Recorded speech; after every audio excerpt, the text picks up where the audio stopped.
بچے کی ضرورت کیا ہے، ہم اس کو مد نظر رکھتے ہوئے اس کو ہم ساری چیزیں فراہم کریں۔ بچوں کا دماغ ٹیکنیکل بنائیں، بچوں کا ذہن، ان کی سوچ ہم ٹیکنیکل بنائیں، ٹیکنالوجی کا صحیح استعمال کریں اور صحیح استعمال کروائیں۔ موبائل کا استعمال صحیح ہونا چاہیے، ٹی وی اور وی سی آر یا اس گروپ کی جتنی بھی چیزیں ہیں ان کا استعمال ہم صحیح کریں اور صحیح کروائیں۔ سوشل میڈیا عمومی طور پر اس کا استعمال ہمیں اچھے ڈھنگ سے کرنا ہوگا کہ ہم خود گنہگار نہ ہوں اور کوئی دوسرا بھی گنہگار نہ ہو۔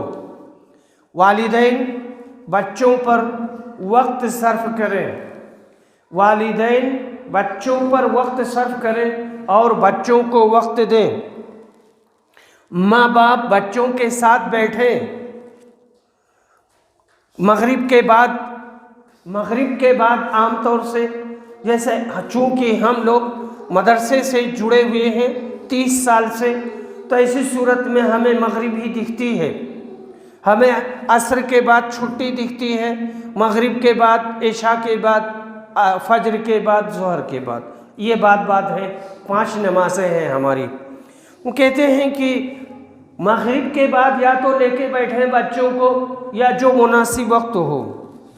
تعلیم یافتہ ماں باپ تعلیم یافتہ ہیں یا باپ تعلیم یافتہ ہے، ماں تعلیم یافتہ نہیں ہے، یا دونوں جاہل ہیں یا دونوں پڑھے لکھے ہیں، جیسے بھی ہیں، ان لوگوں کو بچوں کے ساتھ بیٹھنا چاہیے۔ اس کے بعد میں ان کا پہلا سوال ہونا چاہیے، آج کے اسباق کیسے تھے؟ آج کے اسباق کیسے تھے؟ کوئی چیز سمجھ میں نہیں آئی، کوئی پریشانی ہے تم کو، کوئی چیز مطلوب ہے، آپ کو کوئی چیز چاہیے، تو یہ ساری چیزیں ہیں، یہ اتنی ہی نہیں ہے اور زیادہ ہے، کئی صفحات میں یہ مشتمل ہے۔ اگر آپ بچوں کا محاسبہ نہیں کرتے ہیں یا ان سے پوچھ تاچھ اور گرفت نہیں کرتے ہیں تو اس کا انجام اچھا نہیں ہوگا۔ میں آپ کے سامنے مصر کا ایک واقعہ بیان کروں گا اور پھر اپنی بات ختم کر دوں گا۔ مصر میں ایک صاحب تھے، ان کا نام احمد تھا، اور اس کے بعد میں پھر ان کے والد صاحب تھے اور یہ بہت مالدار تھے۔ ان کا آنا جانا رہتا تھا ادھر فرانس سے، بہت بڑی تجارت تھی۔ ایک موقع پر انہوں نے اپنی ماں کو، ان کے بیٹے نے اپنی ماں کو قتل کر دیا، اور ایک ہی لڑکا تھا اور اس وقت یہ قاہرہ میں تھے، اور اس وقت ان کے والد فرانس میں تھے، پیرس میں۔ قاہرہ کے پولیس اسٹیشن نے ان کو فون کیا اور کہا آپ کہاں پر ہیں، آپ فوراً تھانے میں آئیے۔ کہا کیا ہوا؟ کہا تمہاری بیوی بہت سیریس ہے، کہا اسے پیرس بھیج دو قریبی فلائٹ سے۔ کہا نہیں تم ہی آؤ، کچھ بتایا نہیں، کہا تم ہی آؤ۔ وہ آئے، ظاہر سی بات ہے پیرس سے ایئرپورٹ سے جہاز سے یہاں پر آنا اچھا خاصا وقت لگا ہوگا، لیکن وہ آئے، آ کر کے فوراً گئے۔ جانے کے بعد میں دیکھا کہ ان کی بیوی کی لاش خون میں لت پت اور مر چکی ہے اور وہاں پہ رکھی ہوئی ہے۔ انہوں نے پوچھا اپنے بیٹے سے کیا ہوا، کس نے اس کو قتل کیا؟ اس کے بعد میں پھر کہا کہ دیکھو تم اپنے بیٹے سے پوچھو کہ کس نے اسے قتل کیا۔ کہا بیٹے کیا ہوا؟ پھر اس نے پوری بات بتائی۔ تو ہوا کیا تھا چند ہی الفاظ میں کہ انہوں نے مدرسے میں ڈال دیا اور اس کے بعد پلٹ کر نہیں دیکھا کہ میرا بچہ کر کیا رہا ہے۔ پیسہ دیتے تھے، سب کچھ دیتے تھے، لیکن گھوم کے نہیں دیکھتے تھے کہ میرا بچہ کر کیا رہا ہے، کھا کیا رہا ہے، کس کے ساتھ گھومتا ہے۔ پھر وہ یہ غلط لڑکوں کے ہتھے چڑھ گئے، ایک اسکول میں پڑھتے پڑھتے کسی طرح سے نکالا، آخر میں ان کو بھی نکال دیا گیا، دوسرے میں گئے، تیسرے میں گئے، ایک دم نکال دیے گئے۔ ایک دن ان کے ساتھی نے کہا ان سے کہ آپ آج تو کچھ پینے کے لیے اور کھانے کے لیے نہیں ہے، تم جاؤ اور اپنی امی سے کچھ مانگ لاؤ، آج تو پیسے ہی نہیں ہے۔ گیا مانگا تو اس کی ماں کو بھنک لگ گئی تھی کہ میرا لڑکا بے سائیڈ ہے اور غلط راستے پر جا رہا ہے، تو اس نے سختی کی اور ڈانٹا، تو کہا امی میں تم کو بدنام کر دوں گا۔ ایک بیٹے کے منہ سے یہ لفظ کتنا بڑا ایٹم بم ہے اور کتنا خطرناک ہے، لیکن کہہ دیا اس نے اور کہا کہ میں تمہارے پیٹ میں چاقو مار دوں گا، لیکن ماں نے پیسہ نہیں دیا۔ پھر گیا کچن میں اور چاقو لے کر کے آیا اور مار دیا۔ اب ماں نے اپنے آپ کو تیار بھی نہیں کیا تھا کہ اس کا ہاتھ پکڑ لیتی یا اس کا دفاع کرتی یا کوئی چیز لے کر کے اسی کو مار دیتی، لیکن اس نے بیٹے کا چاقو اس کے پیٹ میں اور ماں مر گئی۔ کہنا یہ ہے حضرات گرامی، ابھی ہماری بہت ساری باتیں اس نقطے کی باقی ہیں، ہم بعد میں پھر کبھی بتائیں گے آپ کو۔ اپنا گھر جنت بناؤ، اپنے بچوں کی صالح اور اچھی تربیت کرو، اللہ تعالیٰ آپ لوگوں کو کامیاب بنائے اور عظیم بنائے۔ قال اللہ تعالیٰ ان اللہ و ملائکتہ یصلون علی النبی یا ایھا الذین آمنوا صلوا علیہ وسلموا تسلیما اللہم صلی علی محمد وعلی آل محمد کما صلیت علی ابراہیم وعلی آل ابراہیم انک حمید مجید اللہم بارک علی محمد وعلی آل محمد کما بارکت علی ابراہیم وعلی آل ابراہیم انک حمید مجید۔ عباد اللہ رحمکم اللہ، ان اللہ یأمر بالعدل والاحسان وایتاء ذی القربى وینہی عن الفحشاء والمنکر ولذکر اللہ اکبر واللہ